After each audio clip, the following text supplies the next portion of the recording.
Millionaires are made in December. Have you ever heard this phrase? Well, that's what we're going to dive into in today's episode of the Lady Landlords Podcast. Welcome back, ladies. My name is Becky Nova, the founder of Lady Landlords, and today we're going to be talking about how to make sure that we are setting ourselves up for success in 2025. We only have a few weeks left here in 2024. And the general consensus in the Lady Landlords Facebook community is many of you are going to be using this month to be able to plan for the new year. And I absolutely love that idea. It's so important because we want to make sure that we're planting the seeds now. The work that we do now in November, December is really what's going to start to pay off in the new year. So I'm so happy to see so many of you that are really thinking ahead to this. This was something I learned in a business that I used to work in many, many years ago. It was really interesting because within a sales role, what happened was all of a sudden people kind of got to like November, December, and they were like, oh, it's the holidays. Oh, we'll just start over in the new year. Oh, it's Thanksgiving. And then it was weird that Thanksgiving, which is one dinner, not even a day, it's a dinner, all of a sudden became, well, now since we're going to have off on Thanksgiving from work. Now it's become commonplace to have off Friday after Thanksgiving. And then now usually you get that half day on a Wednesday, which means then that nobody is actually doing any work all day Wednesday, which means we might as well not really do much on Tuesday. So all of a sudden, this one dinner space ended up turning into kind of a, hey, that's it. It's now the week of Thanksgiving. Let's not do anything else to the new year. And that's cool. If that's time that you say, hey, this is for my family, this is how I want to spend that time, that's great. But I want to make sure that we are intentionally making these decisions. Otherwise, a lot of times, all of a sudden, people are going to turn around in the new year and then realize, oh my God, we didn't plan anything. We're not ready. And then now it takes January, February, March to really be able to set up and get those things put in place. What was always interesting in this old job that I used to have was that the people that were focused in December always ended up being the people that were actually the most successful the full year round. They were always the people that were kind of like the stars of the company. What was interesting is they were the people that usually ended up coming over to the company in that month of December. So it was just always kind of an interesting trend. So with me having a science background, trying to always kind of explore things is just the way that I like to look at this here. So what I realized by learning about people's work history and what their numbers were and their trends there was that a lot of the people that still came in and were making those moves to either find that new job, to make a move that they were looking for, to continue to hit like their sales numbers, even between that Thanksgiving and holiday season at the end of December, were the people that tended to be more successful just overall. And it was because they weren't in a place to say, oh, okay, let me just take off really, 6 weeks of the year here. But they were people that really kept that consistent pace moving forward. And I want to talk about how that really relates to real estate investing. It's very much the same concept. I talked all the time here about how real estate investing is not a get rich quick overnight scheme. This is something that consistent action, time over time, year over year, will continue to grow and really becomes something and really will become life-changing for you. But it's that consistency that I feel like a lot of times our members will be struggling with. And I want to make sure you're not in that space. So my first encouragement for you is to think about what you want to see as that outcome. So now here we are in December.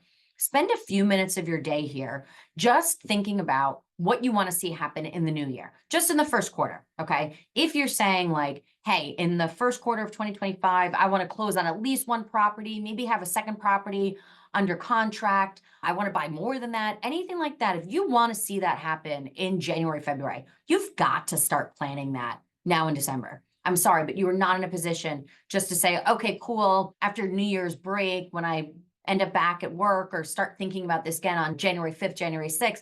Okay, cool. Maybe then like I'll start looking for a house. Nuh-uh. You want to plan that now.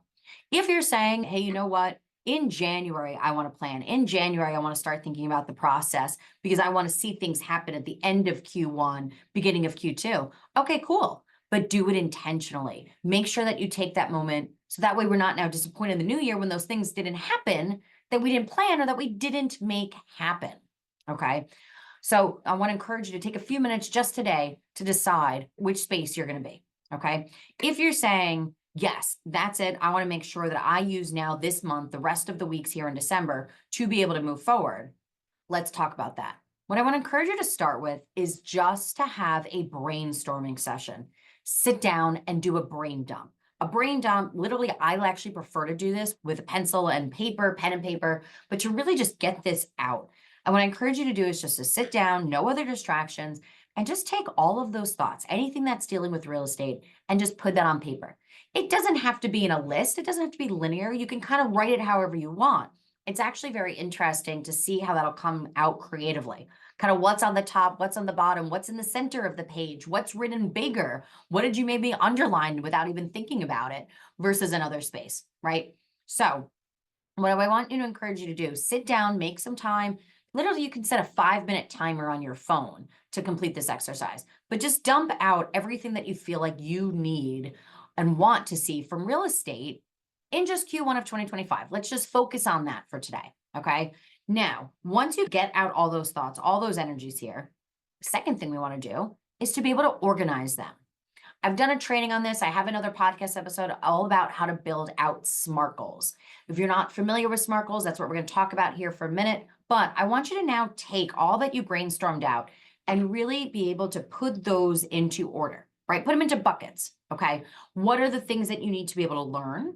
What are the things that you maybe need to financially do? Put another bucket of the obstacles you feel like that you're going to run into. Put a bucket around the things that are the goals, right? Being work optional, being able to bring in an extra $1,000 a month, whatever it may be. Kind of bucket them out. See how they kind of are related to things.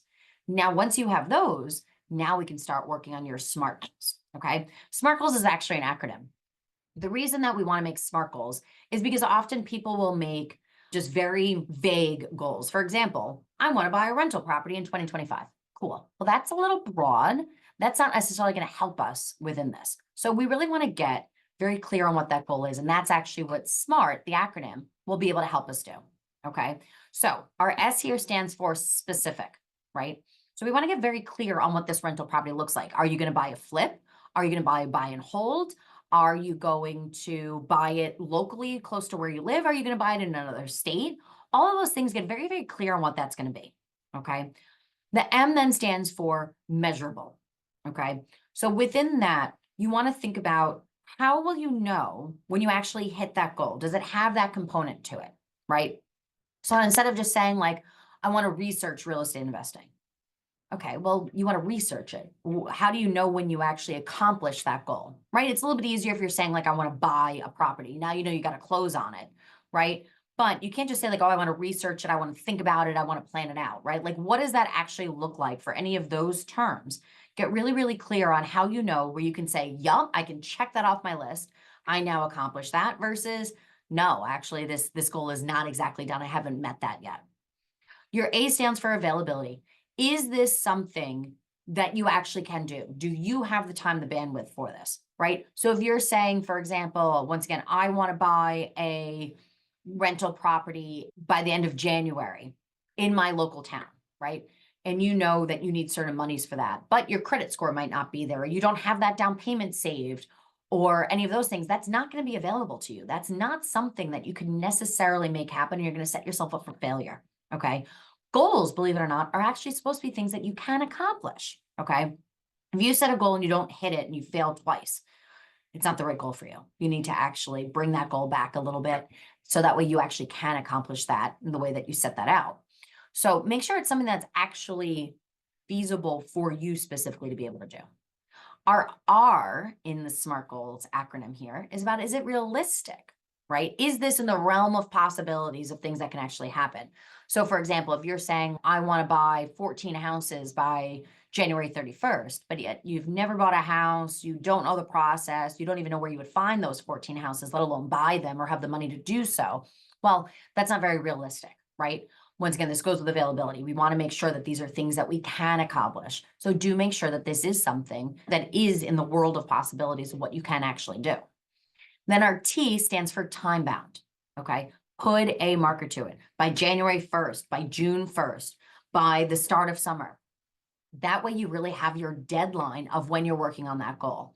So if you brainstorm and you now have your little buckets all apart, you really want to make sure you can kind of prioritize what are in those buckets, and then write out your short-term goals and your long-term goals that you will be able to accomplish. And you want to write those out using that SMART goal acronym. Okay. Now, within this, now you have that plan, but what do you do from that point? Or you might have questions on your plan. We want to make sure that you are committed to this. Who cares if you wrote out goals, but you don't actually follow it, or you don't look at it again until the end of January, when now it's way too late to do things. And like many other people, the New Year's resolutions just go out the window. New Year's resolutions statistically fail because they're not done right. They're usually too big of a chunk. People aren't following them within the SMART system here because they're not making them realistic or available actually to them. But us Lady Landlords, we're not going to do that. We're going to commit to that. If you are willing to commit to those goals, if you are looking for a group of women that are able to help hold you accountable, hold your hand and work through those goals together, then I encourage you to sign up for our very last training of 2024. Starting tomorrow, Wednesday, December 11th, right in the Lady Landlords Facebook group, we are kicking off our last training of the year. We have a couple different days of multiple trainings. We're going to put that all together on Monday the 16th, where we build out our step-by-step action plan on a call together. You have to be registered to be able to join that, so make sure you sign up for that. I will drop the link down in the show notes. Also, it's in the email you most likely received in our weekly newsletter about this podcast episode, but make sure that you are registered for that. That entire week, we are going to have celebrations. We're going to have networking. We're going to have some surprises along the way. We're going to have gifts. We're going to have raffles. It's going to be a really, really fun week, and it's going to be a great way to go into the holiday season. But if you are saying that you want to make sure that you kick off the new year taking action, you need to be planning for it in December. And that's exactly what our last training, your very last opportunity to join a Lady Landlords training for free now in 2024. That is exactly what we're going to be doing. So make sure to come join us. We've had hundreds of Lady Landlords joining in our last couple of events these past few months. It has been so great to get to connect with other women in the community, get to learn who else is out there and also building their portfolios. So it'll be really, really fun to be able to build our action plans and take that into 2025, having some accountability partners and being able to work through those things together. It always makes it so much more fun. So I hope you join us. We are starting tomorrow, once again, Wednesday, December 11th in the Lady Landlords Facebook group.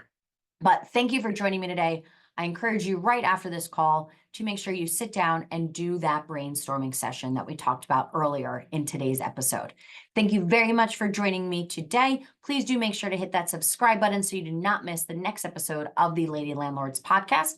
We release episodes every single Tuesday. And also, if you enjoyed today's episode or any of our episodes, please do make sure to leave us a 5-star review. 5-star reviews help other women be able to find our community and get the support that they are looking for in their journey to reach financial freedom. Thank you very much, and see you next week on the Lady Landlords Podcast. Thank you for listening to the Lady Landlords Podcast. If you're feeling stuck in your real estate investing journey, visit lady-landlord.com to book a 15-minute orientation call with me and see if you're ready to join our mentorship program.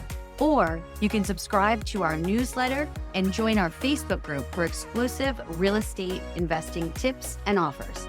Invest with confidence. Become a Lady Landlord today.